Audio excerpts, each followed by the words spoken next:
بسم اللہ الرحمن الرحیم۔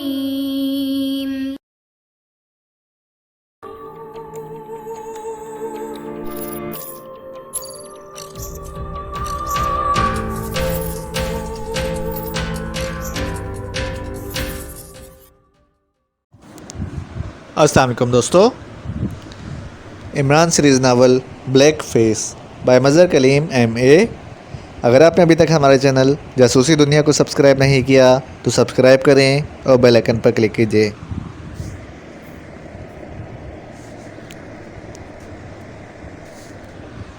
$5 لاکھ یہاں کے مطابق تقریباً 20-25 لاکھ روپے بنتے ہیں، راجہ عزیز نے جواب دیا۔ اور تمہاری دکان جو اس سنڈیکیٹ نے لی ہے اس کی اصل قیمت کتنی تھی اور تمہیں کتنی دی گئی ہے؟ دیکھو اب اس ذکر کو رہنے دو، مجھے یہ سب کچھ سوچ کر ہی دلی تکلیف ہوتی ہے، راجہ عزیز نے ایک طویل سانس لیتے ہوئے کہا۔ تم بتاؤ تو صحیح، عمران نے کہا۔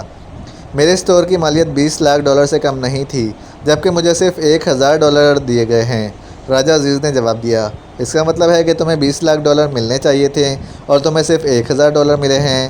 ہاں، اسی لیے تو میں اس حالت تک پہنچ گیا ہوں، راجہ عزیز نے ایک طویل سانس لیتے ہوئے کہا۔ اس سنڈیکیٹ کو کیا کہتے ہیں کارمن میں؟ Red tiger. وہ بے حد خوفناک سنڈیکیٹ ہے، اس کا مقابلہ کوئی نہیں کر سکتا۔